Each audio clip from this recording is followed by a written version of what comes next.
Amados hermanos, que la paz y la gracia de nuestro Señor Jesucristo les acompañe a cada uno de ustedes. Damos la gloria al Señor porque podemos estar una vez más con estas clases recibiendo sobre todo el calor humano, el calor que viene de la presencia de Dios a través de su Espíritu en cada uno de nosotros, y cómo Dios nos habla a través de su palabra, con la palabra en el corazón. Hoy estaremos viendo, como parte de la tercera unidad, que es justicia y adversidad, la lección número 25, cuyo título es Soportando cargos falsos. Para el día de hoy la lectura bíblica la encontramos en Job capítulo 8, los versos del 1 al 10 y luego del 20 hasta el 22. El texto para recordar lo encontramos en los versos 1 y 2 de ese capítulo 8 y dice así la palabra del Señor. Entonces intervino Bildad el suita y dijo: ¿Hasta cuándo hablarás tales cosas? ¿Y las palabras de tu boca serán viento impetuoso?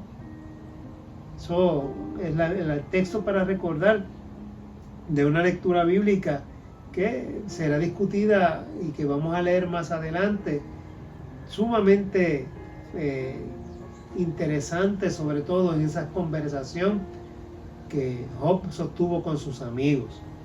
El objetivo o los objetivos que esta lección nos trae son los siguientes: evaluar las ideas y los argumentos teológicos presentes en el texto que intentan articular una respuesta al sufrimiento humano y a la justicia de Dios. Adoptar un entendimiento teológico constructivo y un compromiso de cuidado a las personas que están y sufren adversidad. En las palabras de vocabulario tenemos la palabra íntegro, que significa una persona recta e intachable ante los ojos de Dios.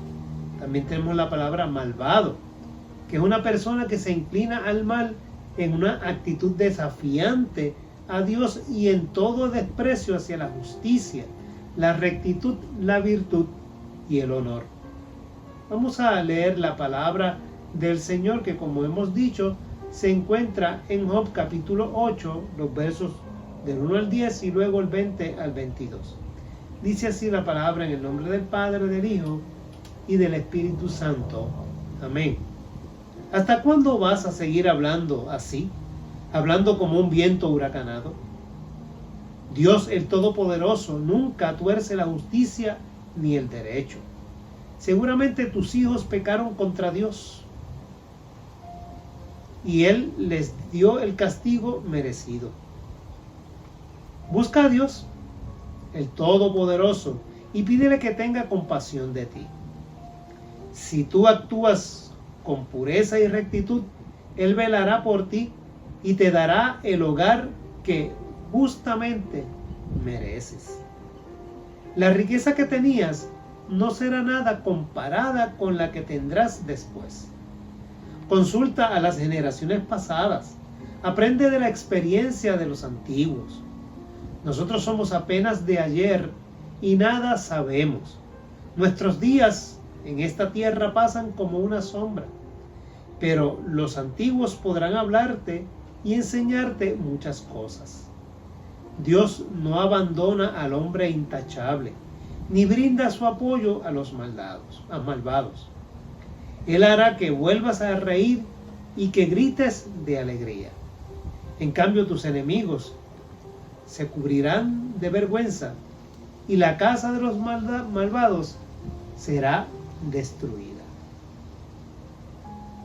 Vamos a escuchar en labios de mi esposa, su hermana Sandra Torres, la discusión para esta lección, cuyo tema principal va a ir en torno a ese concepto teológico de la retribución que en el Antiguo Testamento y aún todavía en nuestros días algunas personas todavía piensan que las calamidades, la enfermedad y algunos de los males que nos sobrevienen es por culpa del pecado. Y señalan a veces de manera injusta a personas dentro de su sufrimiento porque han actuado de manera incorrecta. Así que esta lección aclara y nos va a hablar acerca de precisamente este concepto teológico que había en la antigüedad. Así que vamos a escuchar a mi esposa y que el Señor nos bendiga y nos edifique a través de esta clase. Dios les bendiga. Reciban un cordial saludo. Como siempre les digo, el mejor momento es el momento de estudiar la palabra del Señor, estudiar las verdades bíblicas que nos ayudan a crecer nuestra fe. Y esta lección es bien intensa, muy pertinente para todos nosotros y se encuentra en la lección 25, el título Soportando cargos falsos. Recuerde que estamos en la tercera unidad, justicia y adversidad. El texto bíblico se encuentra en Job 8, del 1 al 10 y del 20 al 22. Tenemos una lección, como les dije, bien intensa y bien interesante. Y mire qué pregunta tan apropiada para comenzar. Una pregunta que nos hacemos muchas veces a lo largo de nuestras vidas. ¿Cómo explicar el sufrimiento humano desde la justicia de Dios? ¿O por qué las personas buenas les suceden cosas malas? La lección de hoy nos invita a adentrarnos en el libro de Job, una obra maestra de la literatura universal. El libro comienza con un diálogo entre Dios y Satanás. Este último, actuando de fiscal acusador, sostiene que la santidad de Job se fundamenta en todas las bendiciones y riquezas recibidas de Dios y que si no las tuviera, renegaría de Dios. Hoy estudiaremos el discurso de Bildad y su intento para ofrecer sin éxito consuelo a un amigo en el dolor. Recuerde que el libro de Job tiene recursos para poder entender la situación cuando la aflicción del justo se enfrenta con la presencia de Dios. Veremos cómo Yahvé, el verdadero y supremo Dios, cuida al pueblo sufriente. Y nos vamos a ubicar en la visita a un enfermo. Vamos a ubicarnos en esos momentos, nos levantamos, nos preparamos, llamamos a 2 personas más y vamos a ir los 3 a visitar a un enfermo. Y sabemos que como que nos vamos preparando y decimos, tú hablas primero, tú hablas después, tú después. Y vamos por el camino a la manera de nosotros, con la mentalidad de nosotros, a tratar de llevar el alivio a ese enfermo. En este caso, para comprender esta lectura bíblica que empieza bien intensa, hay que entender qué está ocurriendo en la conversación con Job. Estamos en esa visita a Job y es la primera visita. En ese momento llegan los amigos y empieza el primer amigo de Job ahí, en ese momento, a escuchar todas las quejas que tiene Job. Job le está diciendo de su dolor, de su angustia, de que ya no aguanta más. Y esta lección, entre paréntesis les digo que esta lección la vamos a tener con unos visuales para ir entendiendo mejor el mensaje. Y en el primer visual vamos a ver todo esto a manera de introducción. ¿Qué le dice ese primer amigo cuando llega?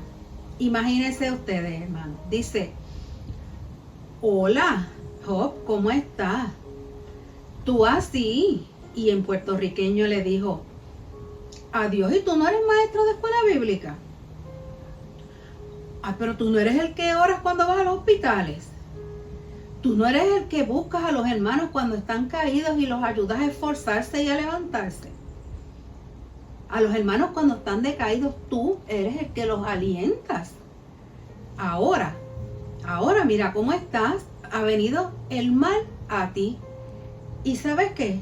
Te veo turbado, te veo desalentado, te veo sin confianza. ¿Y no era tu esperanza la integridad en tus caminos?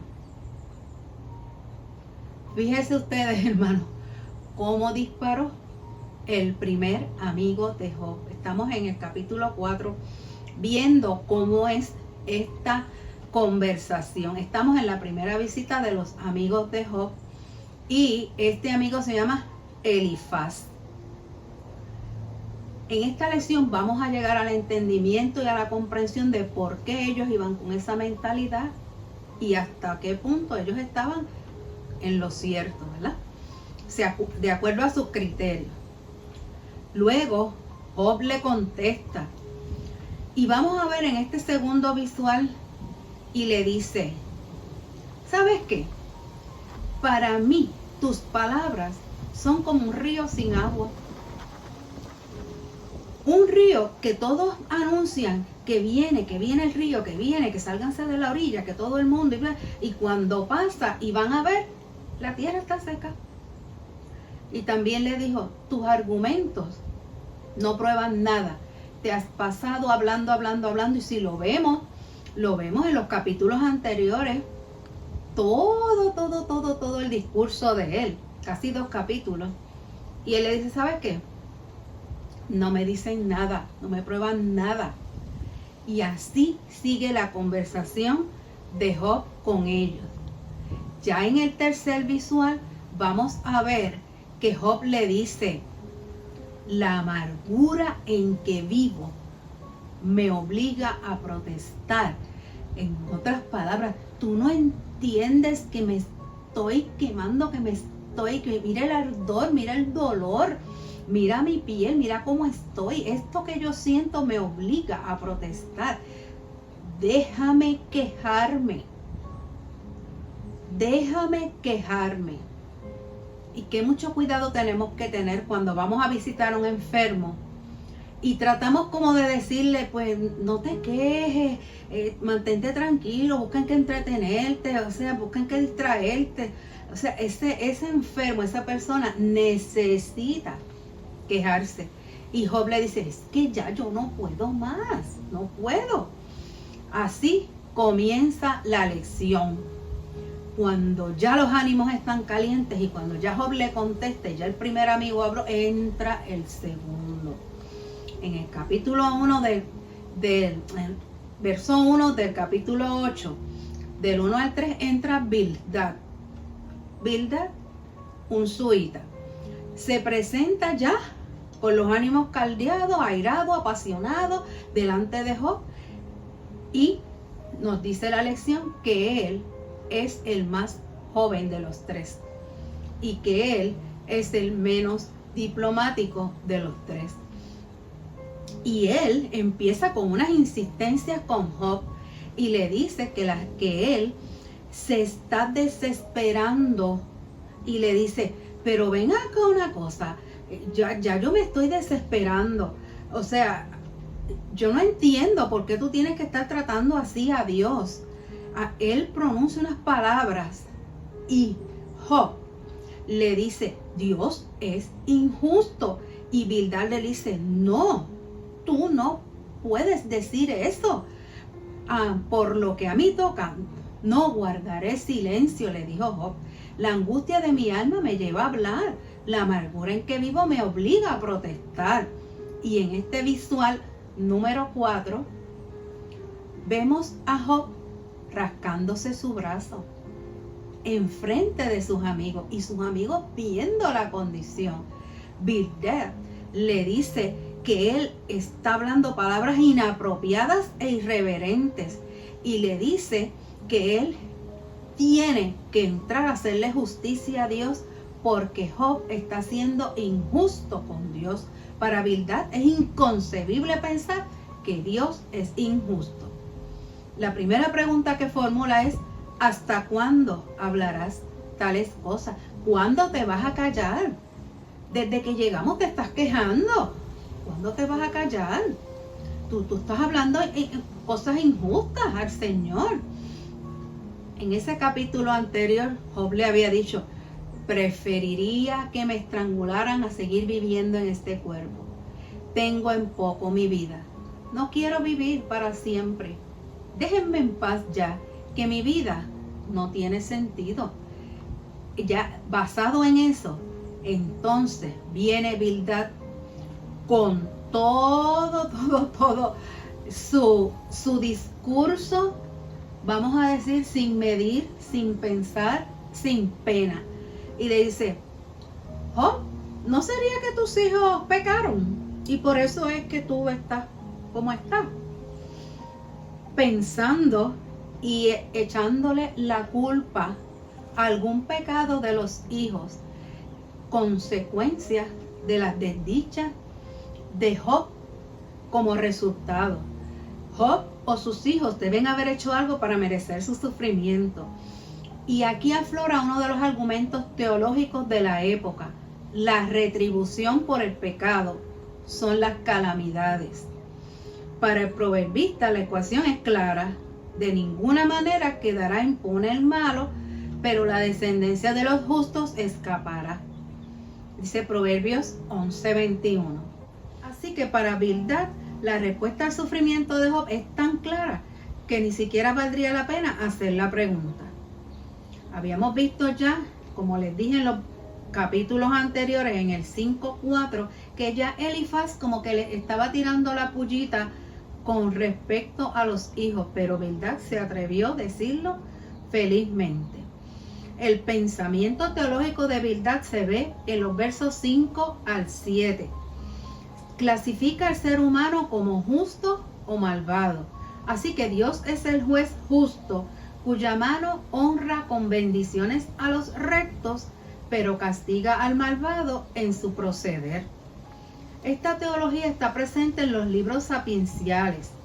Por ejemplo, en Proverbios dice, el Señor maldice la casa del malvado, pero bendice el hogar del justo. Está en Proverbios 3:33.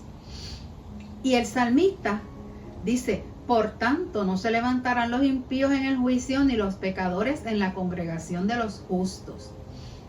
Bildad pasa a consolar a Job con una promesa de prosperidad. Después que le dice todo esto, le dice, Job, ¿tú no crees que deberías arrepentirte del mal que has hecho? Perdonar si tienes que perdonar a alguien.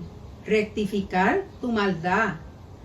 Y así el Señor te va a conceder más de lo que tú tenías.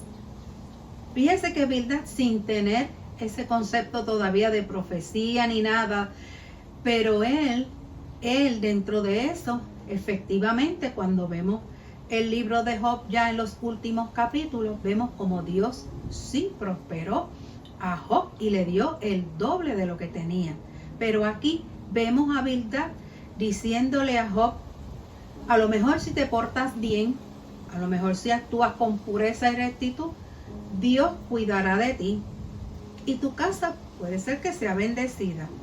Y vemos en el visual número 5 que Bildad anticipa a Job que su estado postrero sería superior al primero. Sin querer le dijo lo que iba a pasar.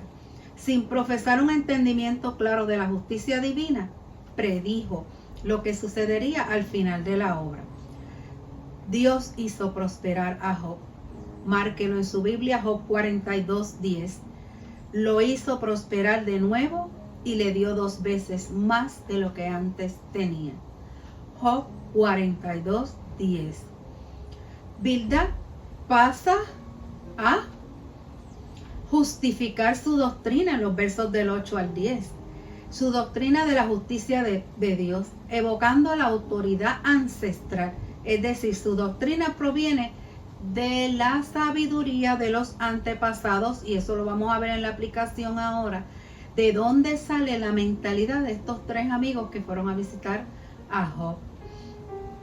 Bildad concluye ya en el visual número 6 Bildad concluye su discurso apologético resumiendo la idea central. Dios no rechaza al íntegro. Por otra parte, condena las expresiones vertidas en Job 7:21. Queda nuevamente establecido que él culpa a Job y a su familia por las calamidades sufridas. Bildad se mantiene, a pesar de que ya Job le había dicho, mira, tus palabras son como ríos sin agua, tu discurso, mira, eso no me dice nada a mí, pero él siguió lo más campante en su forma de pensar, en su padecer. Más adelante en la obra será el mismo Dios quien corregirá el pensamiento de los amigos de Job. En el capítulo 42 dice Dios: estoy muy irritado contigo y con tus dos amigos, porque a diferencia de mi siervo Job, lo que ustedes han dicho de mí, no es verdad. Fíjese, el mismo Dios, refiriéndose a las conductas de ellos, marca lo que está en Job 42, el verso 7.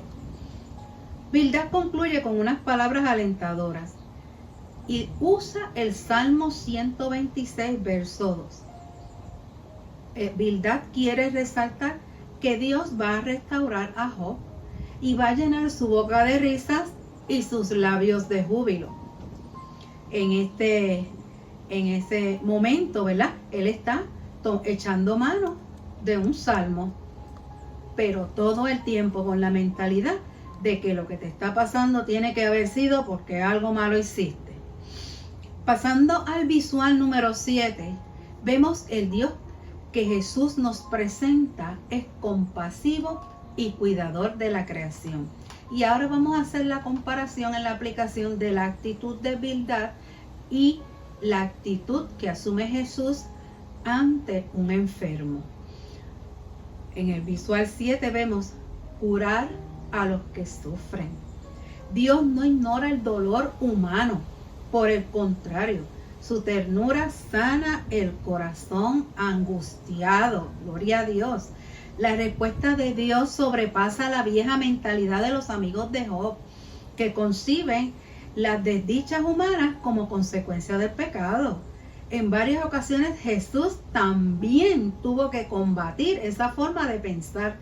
Y en Juan, los discípulos, al toparse con un ciego de nacimiento, le dijeron a Dios, al Maestro Jesús: ¿quién pecó?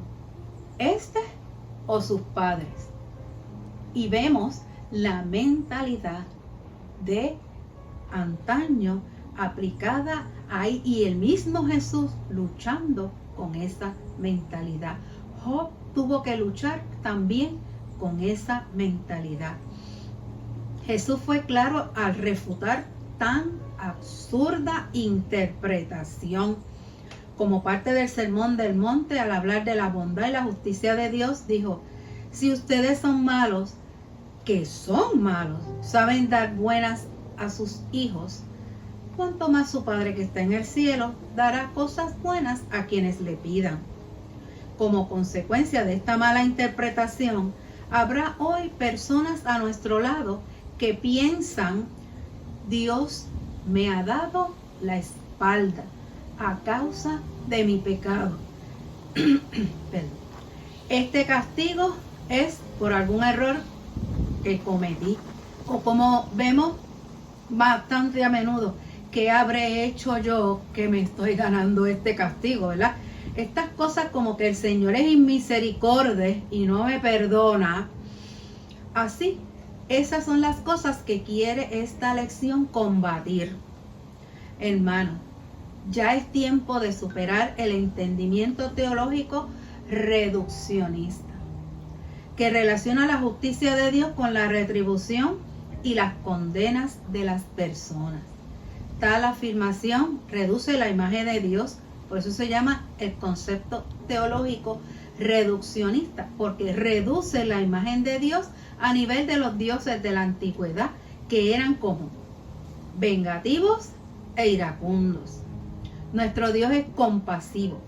En el relato, Job se encuentra herido, debilitado por una serie de desgracias acontecidas repentinamente en su vida.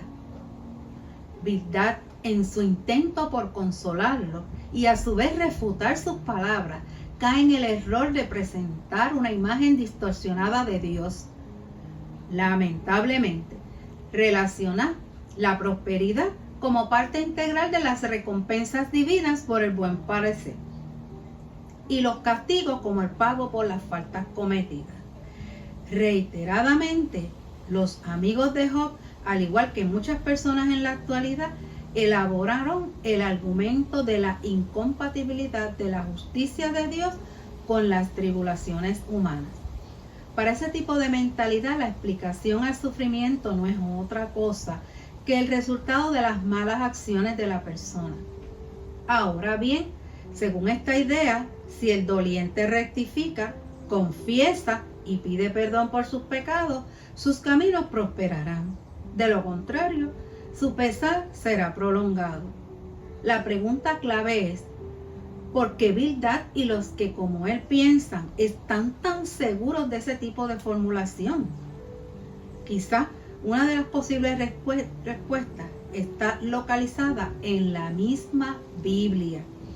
Por ejemplo, el deuteronomista ordena en Deuteronomio 28:15: pero si no escuchas la voz del Señor tu Dios a fin de procurar poner por obra todos sus mandamientos y estatutos que yo te mando hoy, todas estas maldiciones vendrán sobre ti y te alcanzarán. Obviamente, la teología de Job rectifica la visión deuteronómica. Lo mismo hará Jesús a través de su predicación. La enseñanza de Jesús es enfática al identificar el acompañamiento divino en medio del dolor humano. Y pasamos al visual número 8. Para Jesús, el Dios de los cielos, Abba eterno, es también sensibilidad y compasión. Esta última proviene del latín compasio, que significa sufrir con. En los evangelios, Jesús se muestra dispuesto a sufrir con quienes se sienten entrampados por la angustia. A su vez, invita al herido a dejarse curar por el Espíritu Consolador. Viendo ya el visual número 9, lo que Bildad no pudo entender es que toda persona es portadora de heridas que necesitan cicatrizar. Distinto a él, Jesús ofrece la consolación salvífica de Dios, quien mediante la virtud del Espíritu alivia el dolor. El llamado aquí es a repudiar el discurso de Bildad. En su lugar, debemos tener la osadía de asumir la actitud compasiva frente al sufrimiento de los hermanos. Lo primero que se descubre es la necesidad de adentrarse en el dolor de las personas, algo que Bildad ni siquiera contempló. La invitación en esta lección es sencilla. Nuestras teologías no son para hundir al que sufre en un mal de agonía, sino para aliviar sus pesadas cargas. Insisto nuevamente, el ministerio de la iglesia es la esperanza que consuela y cura. Uno de los requerimientos que debe seguir el sanador es hacer presencia. Bildad decide acusar a Job en lugar de extenderle la mano solidaria. Job tendrá que comprender por sí mismo que el tiempo de adversidad puede transformarse en un nuevo espacio para el cultivo de una espiritualidad que discierne la presencia de Dios mediante la práctica de la oración. Debemos entender la oración como un espacio sagrado para que el sufriente dirija su palabra, su súplica, su queja, su soledad y desesperanza de frente al Señor. Lamentablemente esto Bildad no lo llegó a entender. Así que él actuó como juez.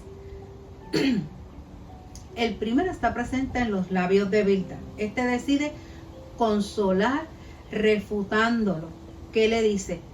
Si te arrepintieras, si a lo mejor tus hijos se arrepintieran, si pidieras perdón, si te dieras cuenta, ¿verdad?, de qué fue lo que pasó, que hiciste mal, todo el tiempo con un dedo acusador sobre él. Mientras que para Jesús el sufrimiento es el resultado de muchas variables. Hermano y hermana, oye bien esto, para Jesús también nuestro sufrimiento está bien claro. Es resultado de decisiones mal tomadas. Dios sabe perfectamente, y muchas veces cuando estamos en situaciones bien difíciles, tenemos que mirarnos a nosotros mismos a ver si ese mal no fue por una decisión que nosotros mismos tuvimos que tomar. Ya en la última visual tenemos el número 10, nos dice que a pesar de esto, Dios decide acompañar al ser humano en sus desdichas para que en él encuentre sanación para sus heridas. No hay duda de que Jesús modeló la forma correcta de apoyar a quienes sufren, permitiendo que conviertan su dolor en una sublime oración. ¿Cuál de estos modelos debemos seguir en nuestras relaciones con los demás? Veamos el resumen. Bildad considera que las quejas de Job en contra de Dios son inapropiadas e irreverentes. Decide formular una defensa acerca de la justicia divina. Para él es inconcebible pensar que Dios sea injusto, así que entiende equivocadamente que las calamidades de Job son consecuencias de su pecado. El análisis de las Escrituras nos expone ante dos modelos diferentes de acompañamiento ministerial. Bildad es símbolo del modelo que desplaza la solidaridad para proponer un entendido teológico que oprime y pone mayor carga al corazón del angustiado. Por su parte, Jesús introduce la teología de la compasión, que contempla a Dios como el sanador de las heridas humanas. Finalmente, les dejo con la pregunta número 2 de los ejercicios de esta lección. ¿Qué precauciones debe observar una persona cuando visita un enfermo o una persona en crisis? Esta pregunta. ¿Qué precauciones debe observar una persona cuando visita un enfermo o a una persona en crisis? Los dejo. Si usted tiene el leccionario, puede buscar los ejercicios y completar la lección, así como ampliarla. Y ha sido un verdadero placer, como siempre, estudiar la palabra con todos ustedes. En este momento vamos a terminar con la oración final. Dios les siga bendiciendo grandemente a todos y me acompañan en la oración. Oh tú, Dios de amor, que amas a todo ser humano y cuyas misericordias se renuevan cada mañana, también renueva nuestro deseo de servirte a través de la ayuda que brindemos a los demás. Por favor, Señor, ayúdanos a ser bondadosos como tú eres bondadoso, a ser solidarios como tú eres solidario, a practicar la justicia como tú que eres la justicia. Haznos capaces de vivir la fe de tu santo Hijo Jesús, el Verbo encarnado, en medio del dolor de la gente. Desprende de nuestras mentes el deseo de cultivar una espiritualidad que ignore el sufrimiento humano.